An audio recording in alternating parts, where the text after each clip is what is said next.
Assalamualaikum warahmatullahi wabarakatuh dan salam sejahtera. Rakyat Malaysia, apa khabar hari ini? Terima kasih kerana sudi bersama-sama dalam Facebook Live majalah Labo. Okey, hari ini kita berada di pertengahan, boleh dikatakan pertengahan bulan Mac, dan bulan Mac ni memang sinonim dengan apa lagi? Dengan kita punya cukai lah, e-filing. Okey tuan-tuan dan puan-puan, sebelum kita bergerak lebih jauh bersama dengan dua orang speaker kita pada hari ini, kita bawakan khas daripada Lembaga Hasil Dalam Negeri Malaysia. Sebelum itu, saya kalau boleh nak test dulu sound saya ni, tuan-tuan dapat dengar saya dengan jelas ataupun tidak. Jika tuan-tuan dapat dengar saya dengan jelas, tuan-tuan komenlah dekat Facebook kita dan juga di YouTube kita ni. Kita tengok dua-dua ni, sama ada tuan-tuan semua dapat mendengar saya dengan jelas ataupun tidak. Dapat tengok saya dengan jelas ataupun gambar saya tersekat-sekat ke apa ke. Ni saya goyang-goyang sikit. Nampak tak? Jelas tak? Kalau jelas, saya komen jelas tuan-tuan dan puan-puan. Nanti kalau kita teruskan juga tak dengar pun, ilmu tak sampai, tak ada guna juga kan. Jadi sila komen jelas ataupun tidak di ruangan komen kita. Sambil-sambil saya menunggu tuan-tuan dapat dengar saya dengan jelas ke tak ni, saya bebel sikit lah. Jadi bermula, Alhamdulillah, Puan Linda Wong jelas.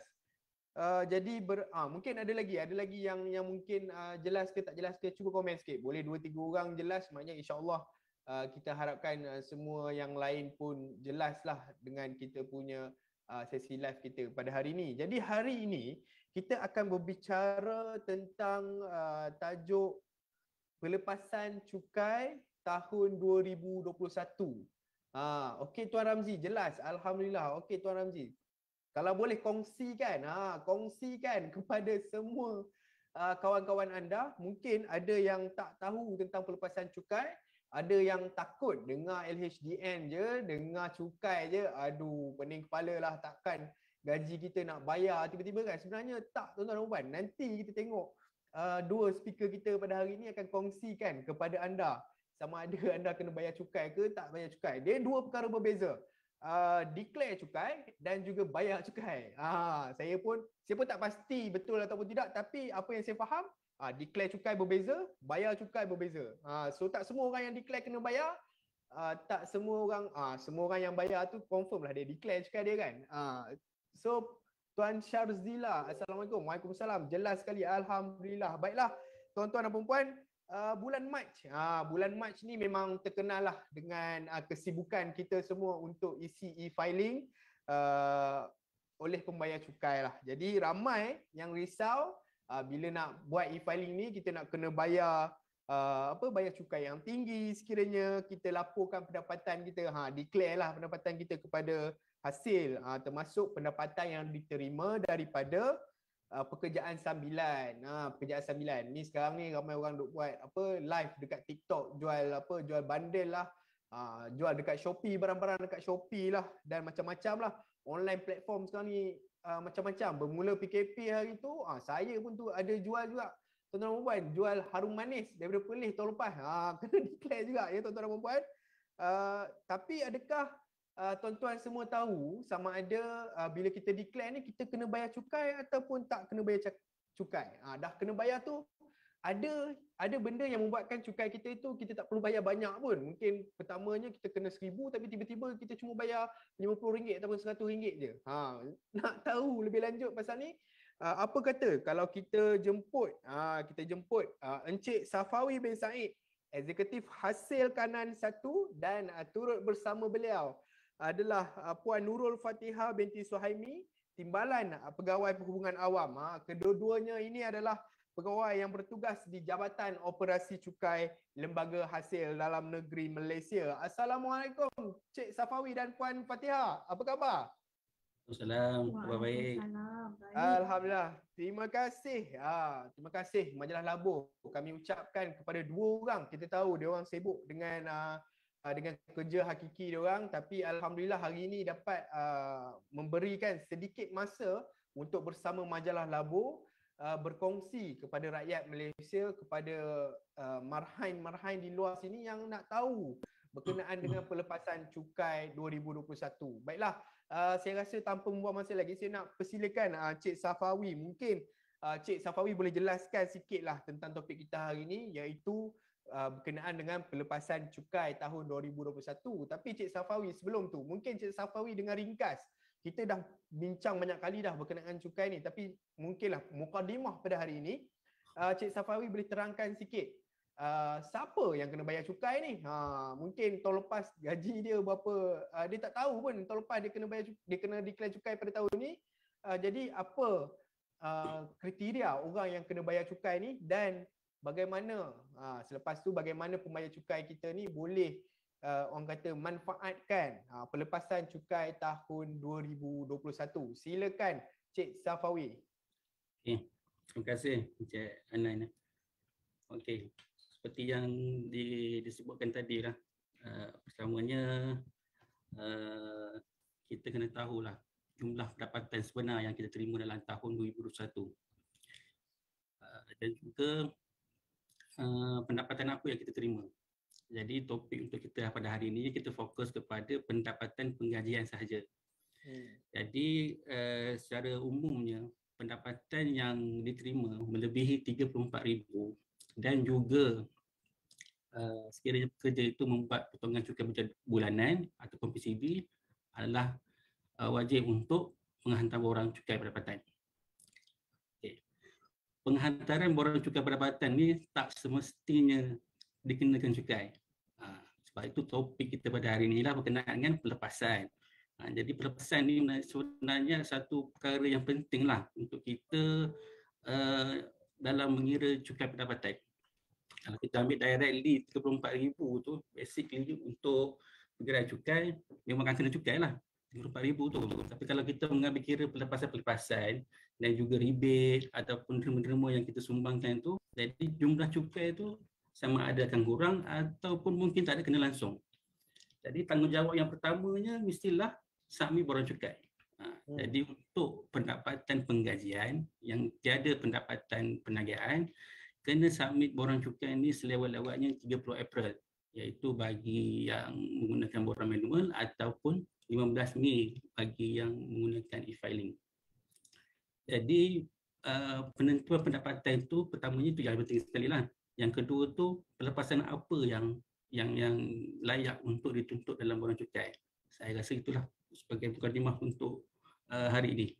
Okey, jadi seperti mana yang Cik Safawi maklumkan kepada kita tadi, gaji lebih saja RM34,000 setahun kena declare ataupun laporkan pendapatan kepada pihak LHDN. Dan seperti mana yang saya katakan awal tadi, tak semestinya bila kita declare tu kita kena bayar. Ada pelepasan-pelepasan yang kita akan bincangkan dengan lebih lanjut pada hari ini. So Cik Safawi, boleh tak kalau Cik Safawi kongsikan dengan kita semua dekat sini dengan lebih lanjut macam mana kita nak jimat cukai ni? Nak bayar cukai ni takkanlah yelah kita gaji 34,000 duduk di KL, mungkin ada banyak komitmen. 34,000 tu pun tak cukup kadang-kala. Jadi mungkin ada pelepasan ataupun tips daripada orang dalam LHDN sendiri tentang cara nak jimat cukai ni. Silakan Cik Safawi. Okey, terima kasih. Dia bunyinya macam pelik pula. Tips jimat tu datang daripada orang yang mengutik cukai kan. Bunyi tu macam tak kena lah kan. Cuma saya rasanya kita fokus kepada bagaimana kita nak bayar cukai yang sepatutnya lah kan. Sebab in terms of pendapatan yang kita terima tu, adanya pelepasan-pelepasan yang layak untuk kita tolak daripada pendapatan yang kita terima. Okey, basically yang pertamanya, kalau kita lihat tadi kita kata untuk minimum pendapatan 34,000 tu, kalau individu tu kena tentukan taksiran apa, jenis taksiran yang dia kena. Jenis taksiran ni bergantung pada status individu tu sendiri, sama ada dia bujang ataupun dah berkahwin, anak berapa. Jadi semua ni ambil kira dalam kita nak mengira pendapatan cukai kita tu. Jadi taksiran, jenis taksiran itu yang penting sekali, nombor satunya. Yang keduanya, pelepasan apa yang layak. Tips pelepasan apa yang layak ni, sebab kita sekarang ni berbicara tentang tahun 2021. Ini perbelanjaan apa yang telah kita konsum dalam tahun lepas. Tapi saya rasa untuk tuan-tuan dan puan yang mendengar hari ini boleh juga mengambil tips ini untuk digunakan untuk tahun taksiran 2022 nanti. Maknanya perancangan untuk 2022 pun boleh digunakan berdasarkan apa yang kita bincangkan pada hari ini. Jadi yang pertama tadi kita kata tips yang pertama perancangan lah. Jadi perancangan tu mungkin tahun 2022 lah kita boleh guna. Yang keduanya dari sudut pengrekodan apa yang kita konsum tu. Pelepasan ni basically kita bergantung kepada resit, dokumen dan semua tu yang untuk kita kumpulkan untuk kita gunakan untuk kita nak submit borang tu pada dalam bulan ini bulan depan.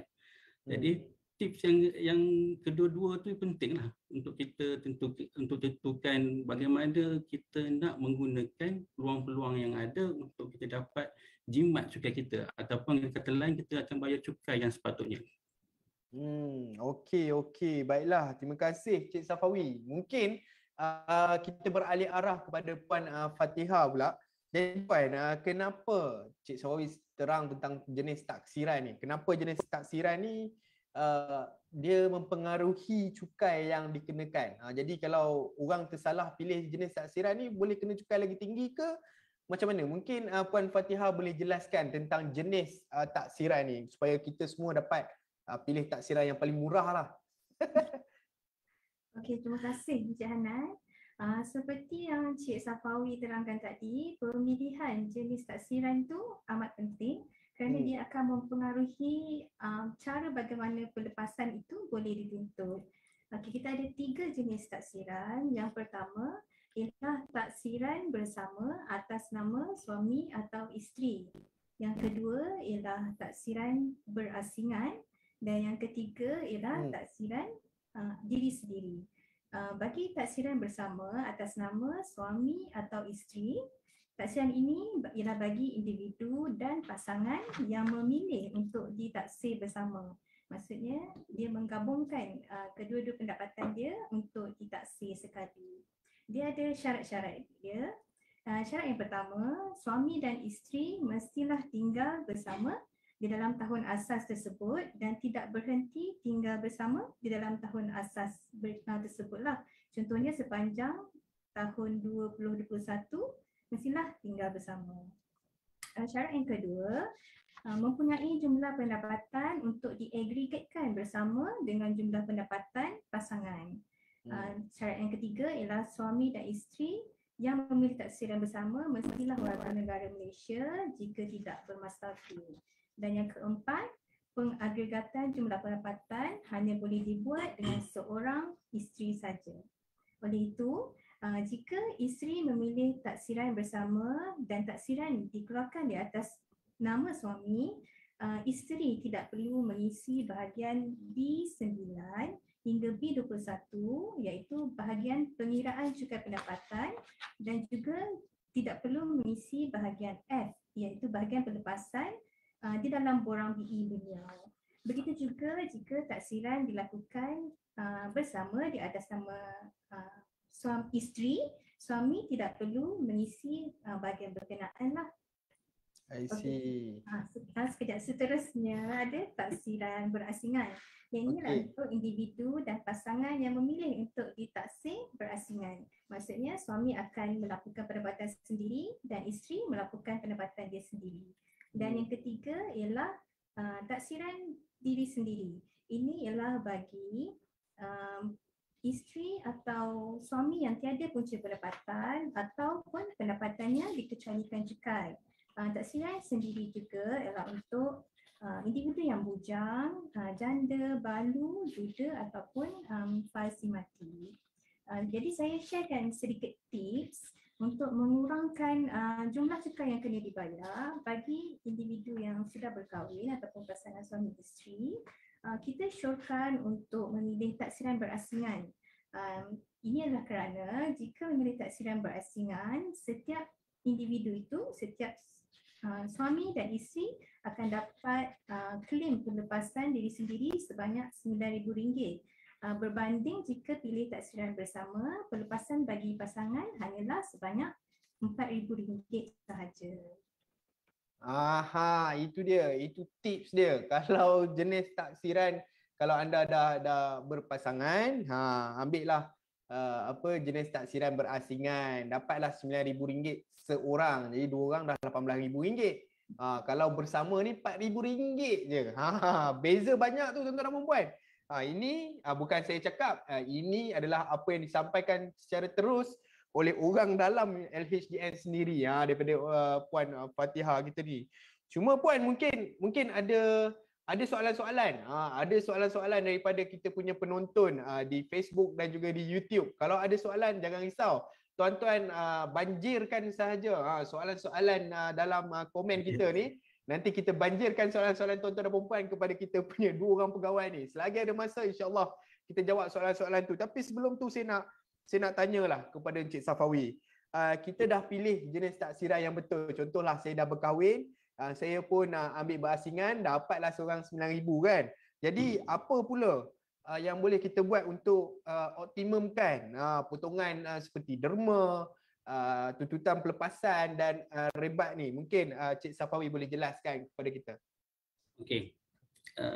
Yang paling penting sekali untuk pengiraan cukai ni, kita kena tahu struktur pengiraan tu macam mana. Baru boleh kita optimumkan pengiraan cukai yang perlu dibayar. Pertamanya kalau kita tengok dari susunan pengiraan cukai tu, pertamanya kita letak kita punya pendapatan, tolak dengan pelepasan dan derma, dan kita akan dapat pendapatan bercukai. Daripada pendapatan bercukai tu, barulah kita akan kira berapa cukai yang perlu kita bayar berdasarkan kadar cukai yang ditetapkan. Lepas kita dapat berapa jumlah cukai yang kita perlu bayar, baru kita tolak dengan rebate. Jadi rebate ni kita tolak dengan net cukai yang kita kena bayar tu. Jadi penentuan kita nak optimum ke mana tu, kita tengok struktur pengiraan tu. Jadi kalau kita tengok tadi, pelepasan dengan derma tu tolak daripada pendapatan, tapi rebate tu adalah tolak daripada jumlah cukai yang kita kena bayar. Okey, itu yang pertama. Yang keduanya, pelepasan ni ada banyak pelepasan. Jadi kalau tuan-tuan dan puan dah rujuk pada borang PE, tuan akan lihat ada banyak pelepasan, dan pelepasan ni kebanyakannya adalah pelepasan yang kita semua akan terlibat dalam pelepasan tu. Jadi untuk yang sesi ini saya akan fokus kepada derma dan rebate. Okey. Untuk derma ni, tuan-tuan lihat di borang cukai itu ada banyak list derma lah. Derma kepada yayasan ke organisasi yang diluluskan. Yang pentingnya mesti kepada organisasi yang diluluskan oleh KPHDN lah terutamanya. Kalau sesiapa yang pernah menderma tu, kita akan lihat resit yang kita terima tu ada tulis. Derma ini adalah derma yang diluluskan oleh Ketua Pengarah Serdana Negeri dan layak untuk tolakan cukai. Dekat resit tu dah ada tulis dah. Jadi resit-resit yang tak ada tulis tu adalah derma yang tak diluluskan. Jadi kepentingan untuk kita pastikan kalau kita rasa derma tu kita nak gunakan untuk tolakan cukai, pastikan derma tu lah derma yang sah lah. Ada derma yang mana yang telah diluluskan oleh Ketua Pengarah Serdana Negeri. Saya bagi contoh lah, antara derma-derma dan hadiah yang selalu kita yang warga Malaysia gunakan ialah derma kepada Majlis Kanser Nasional, Makna kan. Jadi Makna ni memang organisasi diluluskan lah. Jadi apa-apa derma yang diluluskan oleh tabung yang diluluskan tu boleh digunakan untuk tolakan cukai. Jadi pastikan apa yang saya sebut tadi kan lah. Jadi derma kepada mana-mana sahaja tu penting, resit kena simpan. Ada setengah organisasi ni ada buat potongan derma secara bulanan pun boleh, tak ada masalah. Cuma pastikannya adalah yang diluluskan, tabung yang diluluskan dan organisasi yang diluluskan. Okey, satu lagi adalah rebate. Rebate macam saya cerita tadi lah, dalam pengenaan cukai itu adalah tolakan daripada cukai yang perlu dibayar. Okey, yang ini kita tak ada pilihan lah. Jadi rebate yang ada, yang dibenarkan dalam borang cukai itu sahaja yang boleh dituntut. Okey, pertama adalah rebate cukai pendapatan bagi individu yang mempunyai pendapatan bercukai kurang daripada RM35,000. Maksud RM30,000 ni tadi lah,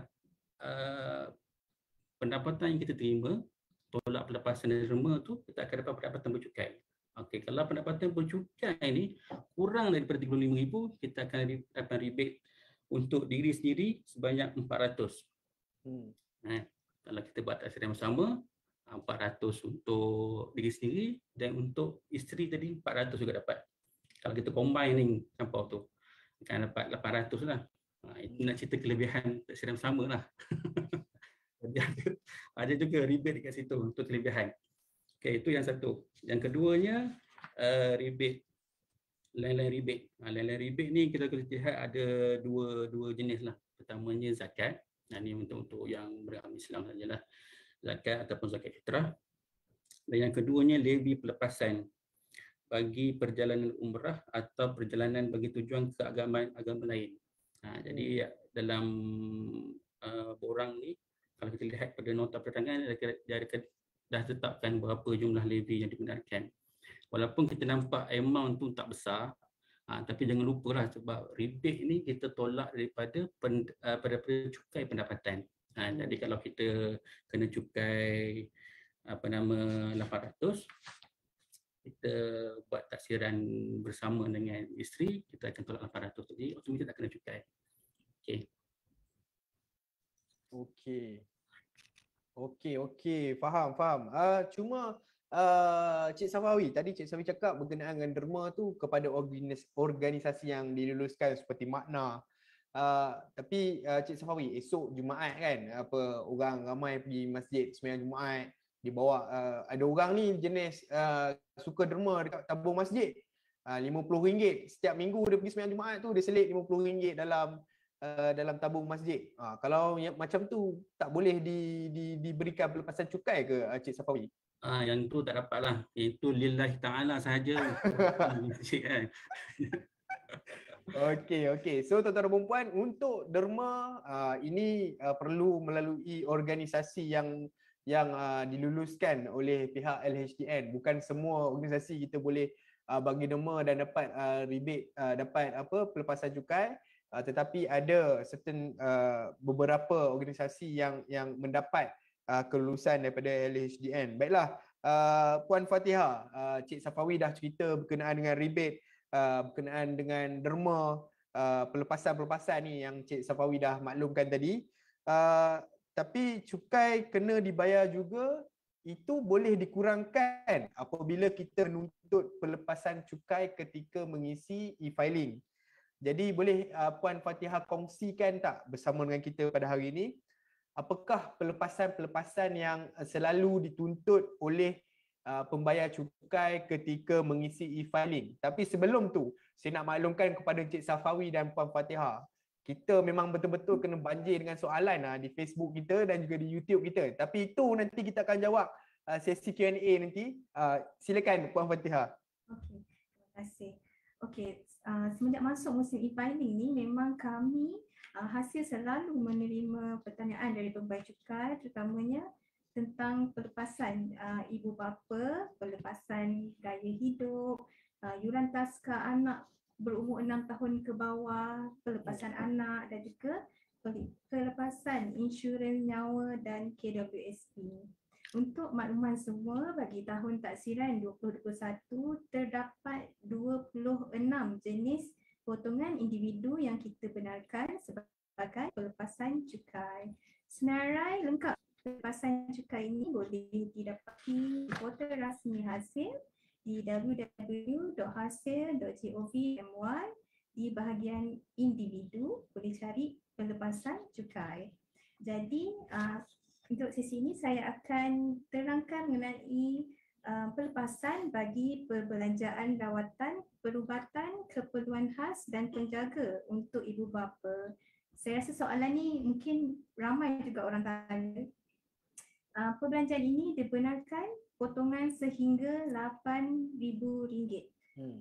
Ibu bapa ini adalah merujuk kepada ibu bapa kandung atau ibu bapa angkat jika pembayar cukai ialah seorang anak angkat. Belanja yang layak adalah termasuk rawatan, perubatan dan perkhidmatan penjagaan yang diperuntukkan oleh rumah penjagaan dan juga rawatan pergigian yang dihadkan kepada mencabut gigi, menampak gigi dan membersihkan karang gigi. tetapi tidak termasuk rawatan kosmetik seperti menggantikan dan membaik kulit gigi dan melibatkan penyatuan root canal dan gigi palsu. Itu semua tidak dibenarkan. Tuntutan-tuntutan ini mestilah disokong oleh pengamal perubatan yang berdaftar dengan Majlis Perubatan Malaysia yang mengesahkan kesihatan ibu bapa memerlukan rawatan perubatan, keperluan khas ataupun perkhidmatan penjagaan. Selain daripada itu, ibu bapa mestilah bermastautin dan di Malaysia dan menerima rawatan di Malaysia. Bagi kes penjaga, mestilah dibuktikan dengan resit atau perakuan bertulis oleh penjaga atau salinan permit kerja penjaga. Penjaga tersebut tidak termasuk individu, suami atau isteri atau anak kepada individu berkenaan. Dan satu lagi yang saya rasa banyak orang tanya, seperti semua pihak sedia maklum, pelepasan ibu bapa iaitu pelepasan sebanyak RM1,500 kepada ibu dan RM1,500 kepada bapa telah tiada dalam senarai pelepasan untuk tahun taksiran 2021. Untuk makluman semua, pelepasan tersebut hanyalah diberikan berkuat kuasa dari tahun taksiran 2016 sehingga tahun taksiran 2020 sahaja. Oleh itu, pelepasan bagi penjagaan rawatan perubatan keperluan ibu bapa ini telah meningkat daripada 5,000 di dalam tahun taksiran 2020 kepada 8,000 di dalam tahun taksiran 2021 ini. Okey, jadi pelepasan untuk ibu bapa ini telah dinaikkan. Jadi ada pembelanjaan rawatan perubatan ibu bapa ini diberikan kepada anak kandung ataupun anak angkat yang membayar cukai itulah. Baiklah, kalau tadi kita cakap berkenaan dengan pelepasan yang selalu dituntut seperti pelepasan kepada ibu bapa yang seperti mana Puan Fatihah kongsikan. Mungkin Cik Safawi, bagaimana pula dengan pelepasan gaya hidup? Gaya hidup ni broad ni, nampak ramai, kalau anak muda ni ramai yang berminat. Macam mana pula dengan pelepasan gaya hidup? Mungkin Cik Safawi boleh jelaskan kepada kita tentang pelepasan gaya hidup ni. Okey, terima kasih Cik Hanan. Kalau kita lihat di borang cukai atau BE, kita akan lihat ada tiga kolom lah untuk pelepasan gaya hidup ni dengan had yang berbeza lah. Satu ada 2,500, dua ada 2,500 dan satu ada 500. Dan setiap kolom tu ada ditetapkan apakah pembelanjaan gaya hidup yang layak untuk dituntut dalam pelepasan tersebut lah. Okay, yang pertama ni kalau tengok pelepasan gaya hidup yang pertama ni dia terhad terhadap sebanyak 2,500. Maknanya pembelanjaan ini dilakukan untuk kegunaan untuk manfaat diri sendiri, suami atau isteri atau anak, mana satu keluarga boleh pakai. Kan? Pertamanya lah pembelian buku, jurnal, majalah, surat khabar. Yang ini bolehlah secara online ataupun secara bercetak, tak ada masalah. Dua-dua boleh. Dan kalau nak subscribe ke pun boleh, tak ada masalah. Yang keduanya pembelian komputer peribadi, telefon pintar atau tablet dengan syarat bukan untuk kegunaan perniagaan. Okay, kalau kita bincang ini tentang borang BE, memang automatically boleh lah sebab kita memang fully sebagai seorang pekerja, tak ada buat side income ke apa. Yang ketiga adalah pembelian peralatan sukan untuk aktiviti sukan. Yang ini tidak terpakai kepada jenis basikal bermotor dan bayaran keahlian gimnasium. Tidak termasuk keahlian kelab yang menyediakan kemudahan gimnasium. Yang ini kena aware sikit lah sebab ada syarat dan juga kelayakan yang boleh, yang mesti kita faham lah untuk kita pastikan apa yang kita tuntut tu menepati apa yang dikehendakkan di dalam borang cukai itu sendiri. Dan yang keempat adalah bayaran bil bulanan untuk langganan internet. Kan? Kalau kita tengok yang dulu-dulu previous tahun taksiran yang sebelum ni, bayaran-bayaran ni dia ada kolom sendiri. Kan? Dia asing-asing kan setiap pembelanjaan tu berapa had dia. Tapi untuk yang sekarang ni kita dah combinekan dalam satu kolom gaya hidup. Okey, yang keduanya, potongan gaya hidup ni perbelanjaan tambahan diberikan yang terakhir pada 500. Pertama, perbelanjaan bagi pembelian peralatan sukan bagi apa-apa aktiviti sukan yang disenaraikan di bawah Akta Pembangunan Sukan 1997. Dan kedua, pembelanjaan bayaran sewaan atau fee kemasukan ke mana-mana fasiliti sukan. Dan yang ketiga, perbelanjaan bayaran fee pendaftaran bagi penyertaan apa-apa pertandingan sukan yang mana penganjur tersebut diluluskan dan dilesenkan oleh Pesuruhjaya Sukan di bawah Akta Pembangunan Sukan 1997. Okey. Dan yang ketiga, untuk pelepasan perbelanjaan gaya hidup ni ialah pelepasan tambahan bagi kategori gaya hidup turut diberikan bagi pembelian komputer peribadi, telefon pintar, smartphone. Tidak termasuk cas tambahan jaminan waranti untuk kegunaan sendiri pasangan atau anak. Yang ini kita boleh add on lah, combine dengan yang first tadi kan. Kalau bayaran tu ada beli handphone, ada beli laptop, jadi kita boleh combine pembayaran tu dalam 2 kolom ni lah. As long as tak melebihi kelayakan. Yang saya nak ulas sikit, tidak termasuk cas tambahan jaminan ni, kadang-kadang kita beli laptop ke tablet ke, dia ada extra warranty yang bayar, itu tak termasuk lah. Yang ini kita terhad kepada kos belian laptop dan handphone tersebut sahaja. Okey. Baiklah. So jadi total pelepasan yang diberikan kepada gaya hidup ni agak tinggi, dan saya tengok ada soalan-soalan berkenaan dengan pelepasan gaya hidup ni. Nanti kita pergi kepada soalan-soalan tu. Jadi Puan Fatihah cakap tadi yuran taska anak berumur bawah 6 tahun pun diberikan pelepasan. Juga antara benda yang popular lah dalam kalangan pembayar cukai ni ketika musim e-filing ni. Jadi soalannya, boleh tak Puan Fatihah jelaskan, elaborate sikit lah berkenaan dengan pelepasan kepada pembayar cukai berkenaan dengan taska anak yuran berumur 6 tahun dan ke bawah ni. Silakan Puan Fatihah. Okey, bagi ibu bapa yang menghantar anak mereka berusia 6 tahun dan ke bawah ke Taman Asuhan Kanak-kanak atau tadika yang berdaftar, mereka boleh menuntut pelepasan sehingga RM3,000 walaupun menghantar lebih daripada seorang anak. Dan taman asuhan dan tadika tersebut yang penting mestilah berdaftar. Sekiranya taksiran suami dan isteri dibuat secara berasingan, potongan cukai hanyalah layak dituntut oleh sama ada suami sahaja atau isteri sahaja yang melakukan perbelanjaan tersebut. Okey. Cik Safawi, tadi anak 6 tahun ke bawah taska, yuran taska. Ni mungkin penjimatan cukai melalui pelepasan anak. Mungkin Cik Safawi boleh jelaskan sikit kita tentang pelepasan cukai terhadap anak ni. Macam mana tu Cik Safawi?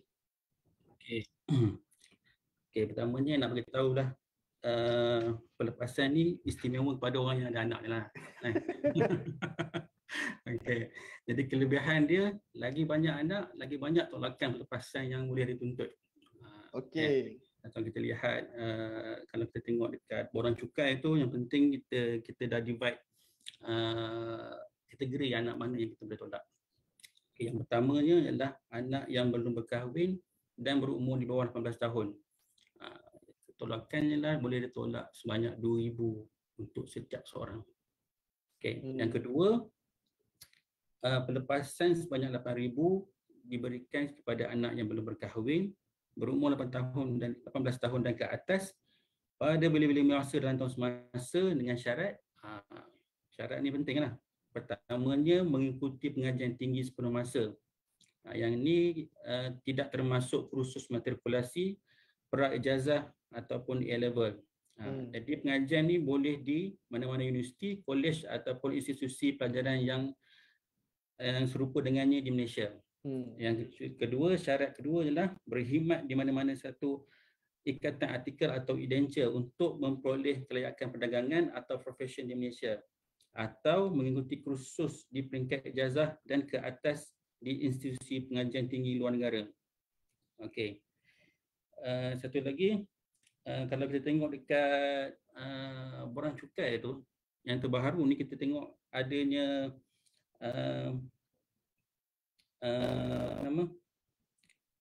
kursus-kursus yang diterangkan ini mengikuti yang kelayakan itulah kita kena tentukan jenis kelulusan untuk pengajian tinggi itu, sama ada kita di peringkat ijazah atau di peringkat diploma kan. Yang itu penting. Yang keduanya, tentukan tempat di mana kita hantar anak kita tu belajar, institusi mana. Kelayakan itu yang penting. Okey, satu lagi kolom ialah berkenaan dengan anak yang kurang upaya. Okey, anak kurang upaya ni ada dua kategori lah. Yang pertamanya yang belum berkahwin, pelepasan dibenarkan sebanyak 6,000. Yang kedua, adanya pelepasan tambahan sebanyak 8,000 bagi anak upaya yang berumur 18 tahun dan ke atas, yang belum berkahwin dan mengikuti diploma dan ke atas, diploma ataupun ijazah yang ke atas di Malaysia atau peringkat ijazah ke atas di luar Malaysia dalam kursus JIPT yang diiktiraf oleh pihak kuasa kerajaan berkaitan. Kalau kita tengok kat sini, kalau memenuhi dua-dua kelayakan ni, ada total 14,000 untuk anak yang kurang upaya. Okey, itu saja. Okey, Cik Safawi. Jadi bila cakap pasal anak ni, mungkin Cik Safawi ada tips lah kepada pasangan yang dah berkahwin ni. Apakah langkah terbaik untuk menuntut pelepasan anak sekiranya suami isteri membuat taksiran berasingan? Macam rebate tadi, taksiran bersama lebih untung. Tapi macam mana dengan taksiran secara berasingan untuk pelepasan anak ni, Cik Safawi?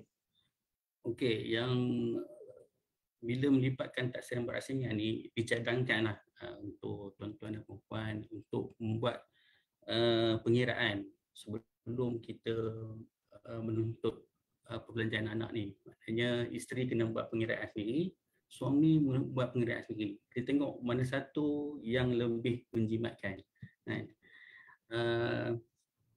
Kita depend, satu pertamanya mengikut pendapatan lah.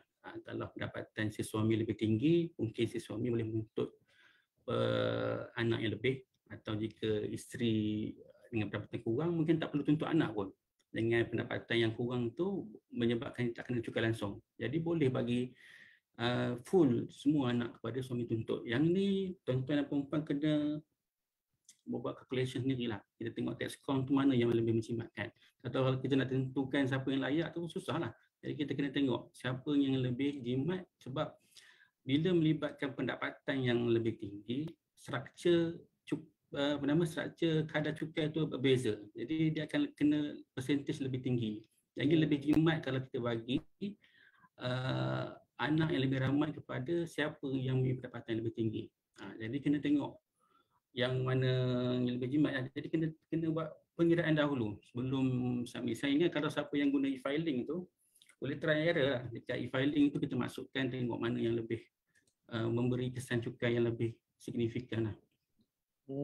Okey. Jadi tuan-tuan, sebelum hantar ataupun declare isi e-filing anda tu, hantar submit e-filing tu, buat kiraan terlebih dahulu. Tengok mana lebih jimat. Nampak?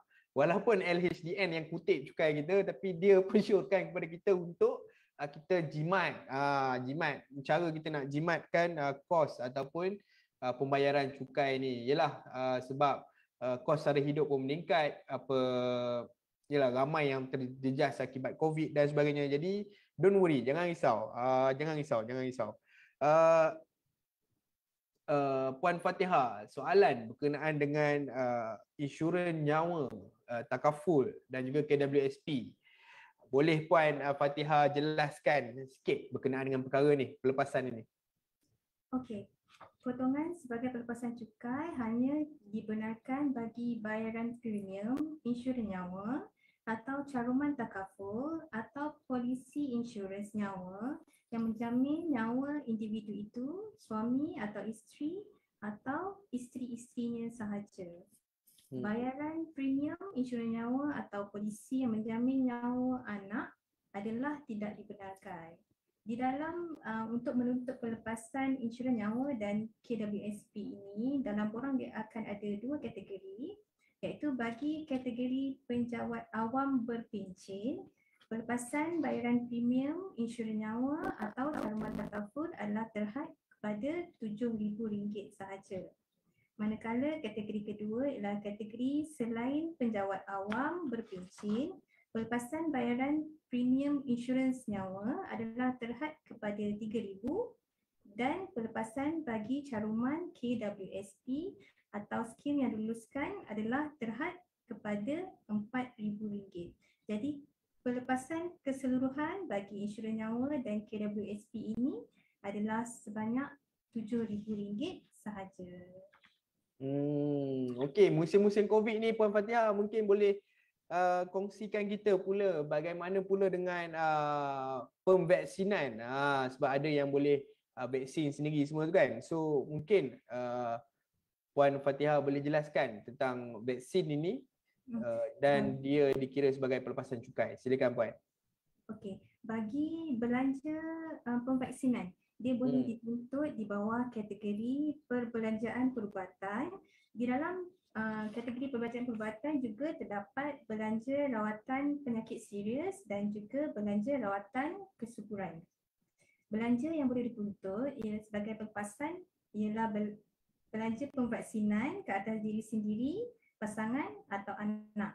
Dan pemvaksinan ini bukan sahaja terhad kepada vaksin COVID-19 tapi juga vaksin yang biasa kita ambil seperti untuk pneumokokal, influenza, rotavirus, HPV dan banyak lagi senarai yang kita boleh semak di nota panduan lah. Potongan yang diberi bagi potongan vaksin adalah terhad RM1,000 ke atas amount yang dibelanjakan. Selain daripada vaksin, kita juga boleh menuntut pelepasan ke atas ujian pengesanan COVID-19 termasuk pembelian kit ujian kendiri untuk diri sendiri, pasangan dan juga anak. Ini juga boleh dituntut terhad kepada RM1,000. Belanja ujian pengesanan COVID ini juga meliputi belanja fee bayaran ujian pengesanan COVID-19 yang dijalankan di klinik atau hospital, iaitu yang kita buat RTK atau PCR. Belanja ini hendaklah dibuktikan oleh resit yang dikeluarkan oleh hospital atau klinik atau pengamal perubatan yang berdaftar dengan Majlis Perubatan Malaysia. Selain daripada itu, pembelian kit ujian kendiri perlu disokong dengan resit. Jadi bila beli kit ujian kendiri itu, simpanlah resit itu untuk kita tuntut sebagai belanja. Alamak, bab ujian kendiri ni ramai yang mengeluh sebab tahun lepas ramai yang dah beli kan. Dekat Speedmart lah, dekat kedai-kedai farmasi, tapi resit dia buang. Ramai yang sedih. Mungkin tak ada kelonggaran ke daripada pihak LHDN berkenaan dengan perkara ni? Semua belanja mesti dah disokong oleh resit lah. Okey, tuan-tuan dan puan, kalau yang mana yang dah buang resit beli rapid test kit ataupun self test kit di kedai-kedai luar ni, terbakarlah resit anda tu. Baiklah, Cik Safawi, mungkin ada tips-tips lain ataupun pelepasan lain yang kita boleh kongsikan kepada penonton-penonton kita pada hari ini. Silakan Cik Safawi. Okey. Selain pada yang kita dah sebutkan tadi, ada juga pelepasan untuk mana individu yang menyambung pelajaran kan. Yang sebelum ni ada diploma nak sambung ijazah, mana yang ada ijazah nak sambung peringkat master atau PhD. Untuk orang cukai ni ada disediakan untuk tuan-tuan dan perempuan untuk menuntut pelepasan tersebut. Sebab kalau nak sambung PhD atau master tu kosnya tinggi juga. Jadi untuk orang cukai tahun taksiran 2001 ni, pelepasan cukai dibenarkan sehingga RM7,000 atas yuran yang dibelanjakan bagi mengikuti kursus pengajian. Pertamanya untuk yang selain pada ijazah di peringkat sarjana ataupun doktor falsafah, sebarang kursus pengajian sehingga peringkat tertiary bagi tujuan bagi kemahiran atau pelatihan dalam bidang-bidang tentulah.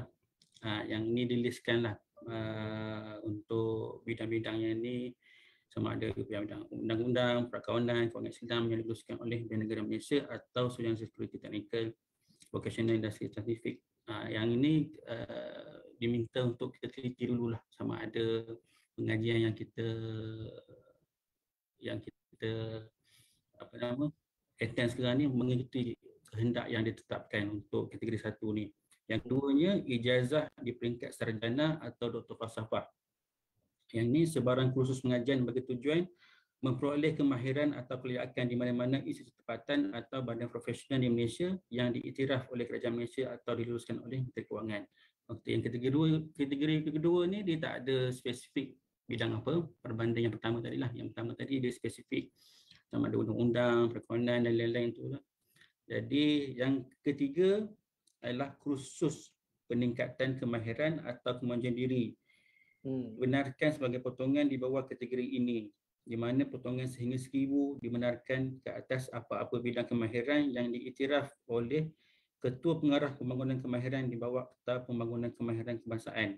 Yang ini yang baru lah. Walaupun dia terhad kepada 1000, di dalam kolom 3 pelepasan ni terhad pada 7000. Yang tu kena hati-hatilah. Walaupun dia dalam kategori terhad 7000, tapi untuk kursus kemahiran ni terhad kepada 1000. RM1,000 saja. RM10 saja. Tapi berdasarkan bajet yang terbaru ni, kalau kita lihat mulai tahun 2022 hingga 2023 untuk kursus kemahiran ni akan dinaikkan kepada 2000. Jadi boleh masuk dalam kalender 2002 dengan 2023 lah. Instead of 2001 ni dapat 1000, 2023 ni dah naik kepada 2000. Alright. Okey, terima kasih Cik Safawi. Jadi 7,000 pelepasan, tapi harus diingat untuk kemahiran RM1,000 sahaja. Jangan tersalah, baca betul-betul. Baiklah, Puan Fatihah, PKP dulu, PKP memang kita terperap dekat rumah. PKP lifted, diangkat PKP tu, ramai pergi melancong. Melancong ni pergi hotel lah. Tapi kita tengok dalam pelepasan cukai ni ada juga pelepasan cukai belanja penginapan hotel. Jadi macam mana ni Puan Fatihah, belanja penginapan hotel ni dapat pelepasan cukai? Apa yang kita kena buat untuk dapatkan belanja penginapan hotel punya pelepasan ni? Silakan Puan Fatihah. Okey, terima kasih. Memang betul, dari tahun 2020 memang ada pelepasan bagi belanja penginapan hotel. Belanja ini adalah untuk pelancongan domestik, meliputi perbelanjaan seperti bayaran penginapan di premis penginapan yang berdaftar dengan Pusurujaya Pelancongan, bayaran fee masuk ke tempat tarikan pelancong, pembelian pakej pelancongan domestik melalui ejen pengembaraan berlesen yang berdaftar. Pakej pelancongan ini boleh merangkumi bayaran perkhidmatan untuk pemandu pelancong tempatan, pembelian produk kraftangan tempatan, makanan dan minuman dan juga pengangkutan termasuklah hop on dan hop off. Okey. Ya, potongan ini dibenarkan pelepasan terhad kepada RM1,000 dan belanja dilakukan dalam tempoh sehingga 31 Disember 2022. Maksudnya belanja tahun ni kita akan tuntut dalam borang tahun depan, tapi sepanjang belanja yang dilakukan sepanjang tahun 2021 boleh dilaporkan dalam borang BE tahun ni lah. Okey, maknanya boleh mendapat pelepasan. Baiklah, soalan terakhir sebelum kita ke soalan-soalan di komen-komen Facebook dan YouTube kita banyak. Nanti kita akan pergi, kalau tuan-tuan dan perempuan ada lagi soalan, boleh tanya. Ada kekeliruan boleh tanya. Letakkan di dalam ruangan komen dan juga ruangan komen Majalah Labo di Facebook dan juga YouTube kita. Kita akan baca insya-Allah apa yang sempat kita akan baca soalan-soalan dan ajukan kepada 2 orang speaker kita pada hari ini. Cik Safawi, mungkin ada orang dia lupa nak masukkan tuntutan pelepasan. Contoh beli handphone, dia lupalah nak letak nak mohon pelepasan hari tu. Jadi boleh ke kalau kita nak update kita punya maklumat pelepasan kita kepada LHDN ni? Okey, boleh, tak ada masalah. Dia yang pentingnya pertamanya adalah apabila kita nak submit borang cukai tu, pastikan kita dah masuk semua lah. Kita dah buat calculation semua lengkap, tengok semua resip-resip yang layak, barulah kita tekan butang hantar tu dekat filing. Tapi walau bagaimanapun kita ni kan manusia, mesti adalah ketinggalan ke selak-selak buku, tiba-tiba jumpa ada resit sebenarnya, tak tuntut tak ada masalah. Boleh update di e-kemas kini, beritahu kita yang ada kesilapan, atau tuan-tuan boleh hadir sekali kecawangan beritahu ada kesilapan dalam borang cukai sebelum ni. Kemudian untuk sesi ini juga saya nak war-warkanlah untuk tahun taksiran 2022 akan datang tu, yang akan datang yang borang cukai yang kita akan submit dalam tahun 2023. Jadi mana-mana pelepasan yang kita nak tuntut tu kita boleh masuk siap-siap dah dalam tahun 2022 ni di MyTax. Ini yang terbaru lah. Jadi kita masukkan siap-siap, takut terlupa, buat catatan sikit dekat luar apa dia jumlah detail tu macam mana. Jadi dia punya total tu boleh masukkan tiap untuk tahun 2022. Jadi dah ke tahun 2023 nanti bila kita submit tahun taksiran 2022 tu dah cantik dah. Kita masukkan yang apa yang kita belanjakan dalam tahun 2022. Sebab kalau kita ikut pengalaman yang lepas-lepas ni, resit-resit ni memang susah nak jumpa lah. Duk simpan celah ni dan celah tu kan. Jadi kita sediakan fasiliti ini untuk membantu tuan-tuan dan puan-puan masukkan, terutamanya yang melibatkan resit-resit kecil ni lah, buku lah, apa semua dan semua tu. Tapi harus diingatlah benda ni semua mesti dibuktikan dengan resit untuk simpanan kita. Dalam akta cukai pendapatan pun disebut dokumen tu semua kena disimpan selama 7 tahun. Jadi buat filing cantik-cantik, simpan elok untuk saya makan, bukan untuk LHDN semak saja, untuk tuan-tuan sendiri boleh tengok apa yang boleh digunakan sebagai pelepasan. Yang pertama, yang keduanya untuk perancangan. Perancangan ni paling penting sekali sebab apa yang kita bincang tahun 2021 ni kita cari resit je. Benda dah belanja dah tahun 2021, tapi tahun 2022 ni ini yang penting untuk next akan datang. Okey. Okey, terima kasih Cik Safawi. Ya tuan-tuan, resit 7 tahun kena simpan mungkin lepas ni pihak LHDN ada sistem online ke apa, kita boleh simpan secara online saja, tak perlu secara fizikal. Sebab ramai yang komen kata alamak resit dia dah pudar lah, dah inilah susah nak simpan. Tapi tak apa. Selagi mana insya-Allah saya yakin LHDN pun tengah cuba untuk memperbaiki ataupun menambah baik dia punya servis kepada rakyat. Tengok dia dah buat MyTax.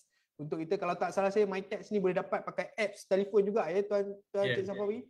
So letak dekat phone boleh key in benda-benda mudah. Maknanya dia smart. LHDN ni berusaha lah untuk membantu kita. Jadi sebelum kita ke kata-kata akhir, kita ada soalan-soalan yang perlu dijawab. Ringkas dan padat saja. Siapa-siapa boleh jawab. Cik Safawi ataupun Puan Fatihah. Dari Tuan Rizwari, untuk pelepasan 8K untuk ibu bapa boleh kupaskan. Tadi kita dah kupaskan. Daripada Puan Syahira Siddiq, kalau pilih cukai muktamad, adakah masih perlu hantar borang? Tak perlu. Tak perlu. Okey, jawapannya tak perlu. Kenapa tak perlu tu Cik Safawi? Sebab cukai muktamad ini merujuk kepada potongan cukai bulanan yang dah dipotong setiap bulan. Jadi tuan-tuan kena pastikan potongan cukai bulanan itu adalah exactly sama dengan bayaran cukai yang perlu dibayar untuk tahun tu. Sebabnya dia bukan isu untuk hantar borang atau tidak hantar borang. Kita nak pastikan bahawa cukai yang dibayar tu, yang dipotong setiap bulan tu adalah exactly sama dengan yang perlu sepatutnya dibayar bila dihantar borang. Jadi tuan-tuan dan perempuan kena buat pengiraan cukai untuk memastikan PCP itu adalah exactly sama. Bukan bergantung pada saya dah potong PCP, kira muktamad. Bukan. Kita kena kira juga.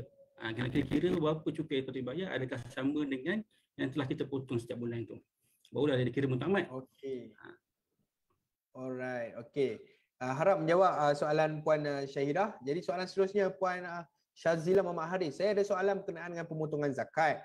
Sekiranya zakat yang dibayar adalah zakat emas, adakah boleh dilaksanakan declaration dalam borang cukai?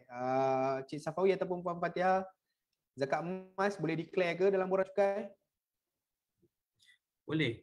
Dia apa-apa zakat pun boleh. Tapi mesti bayar kepada pusat zakat. Dia mesti dibuktikan dengan documentation. Dia bukan saya saya mewakili diri saya untuk bayar zakat ni kepada Tuan A. Tak boleh. Dia kena mesti melalui kepada pusat zakat yang ditetapkan oleh Kerajaan Malaysia.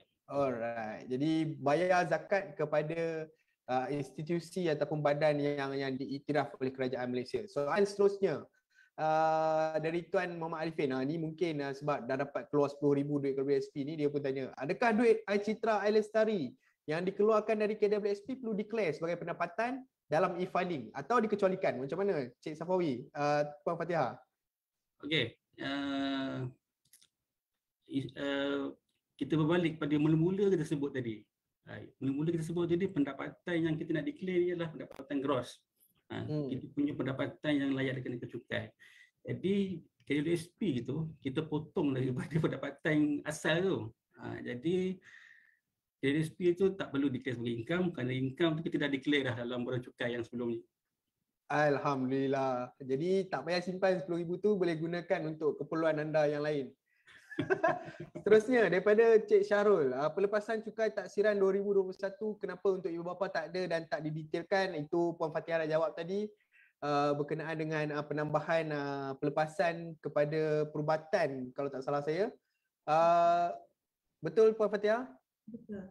Okey, daripada soalan juga, kalau Yapim boleh kan tolak potongan gaji kan? Ini mungkin derma, boleh ke tak boleh? Daripada Yapim? Kena tengok dia punya senarai details apa nama derma tu, sebab satu organisasi tu diluluskan tu penting. Yang kedua, setengah organisasi ni ada tabung yang bermacam-macam. Jadi tabung tu pun penting, organisasi tu pun penting. Jadi kena tengok case by case lah ni. Kita tak boleh kata untuk Yapin ni benar atau tak benar, kita tengok dia punya documentation tu macam mana. Okey. So boleh tengok documentation terlebih dahulu. Soalan lagi, bagaimana jika bil rawatan ibu bapa tahun 2021 dan telah meninggal dalam tahun 2021? Kalau bil hospital saja tak boleh ke? Saya pun kurang faham. Tapi mungkin Cik Safawi ke Puan Fatihah faham? Jika belanja dia dilakukan dalam tahun taksiran 2021, jadi dia boleh tuntut lah di dalam pada 2022. 2021. Okey, so maknanya boleh je.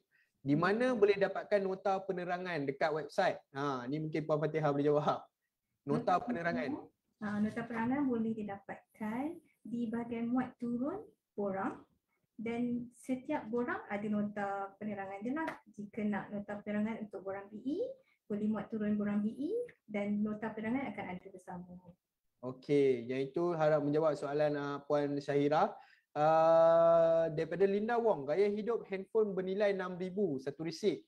Boleh ke ambil 2,500 dan 2,500 yang seterusnya? Total claim 5,000.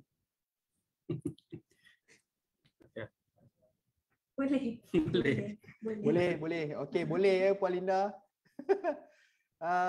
Kemudian ada lagi soalan, printer ambil kira tak? Ini mungkin dalam gaya hidup kot. Printer tidak termasuklah, kita hanya bagi pada komputer dan telefon bimbit tu. Okey, printer tak termasuk ya. Printer dia bukan gaya hidup. Printer bukan gaya hidup ya.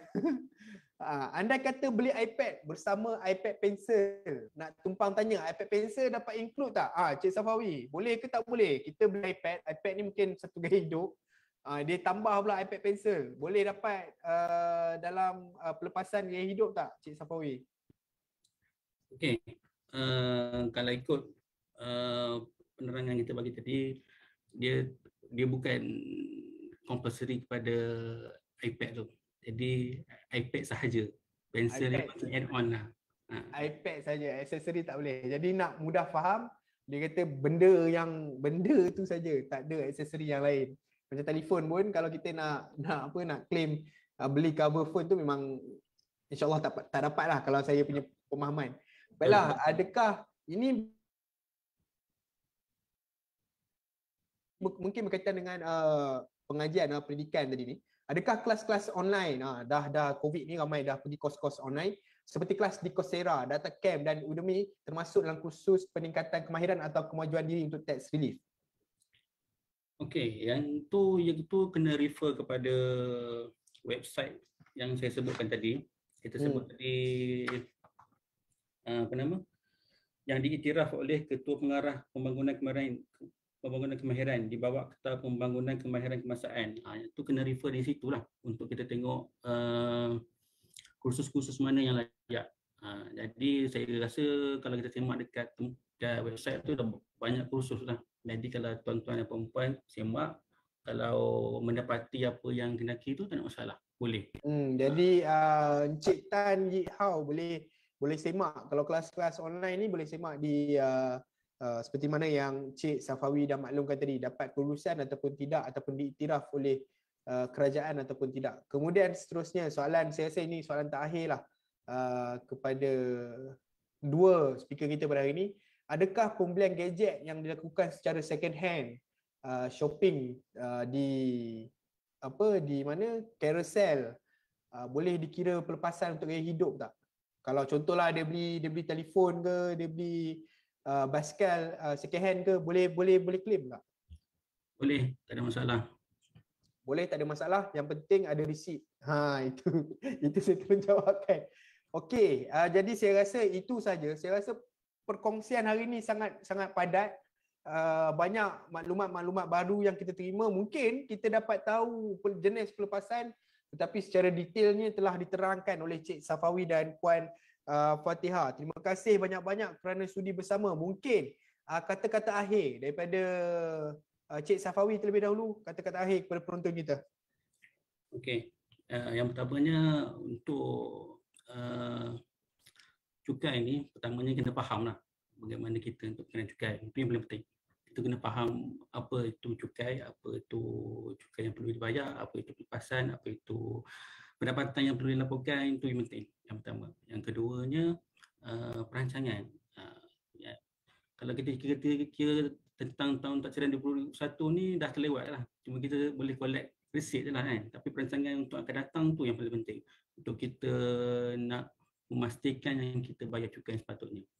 Okay, yang ketiganya, sebarang masalah boleh kontak kita. Tak ada masalah.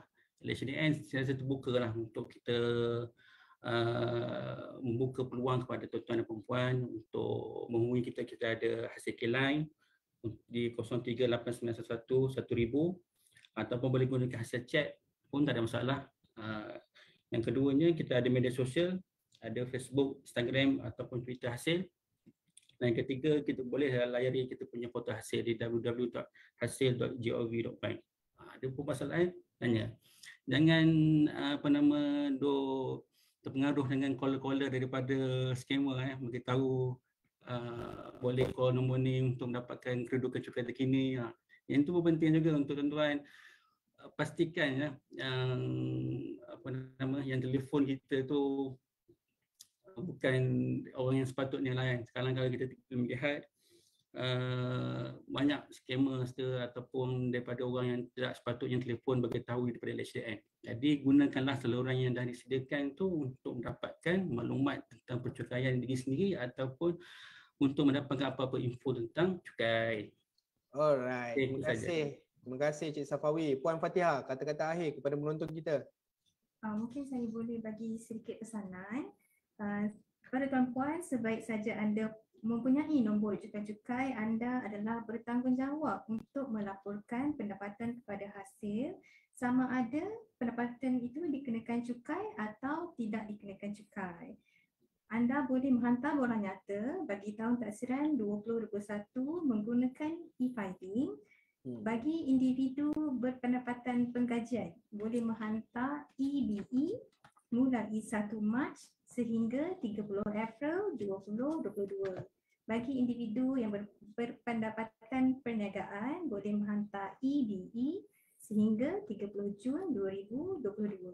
Pendapatan bercukai anda boleh dikurangkan dengan pelepasan cukai. Senaraikan semua pelepasan cukai yang layak dituntut semasa tuan-tuan menghantar borang nyata.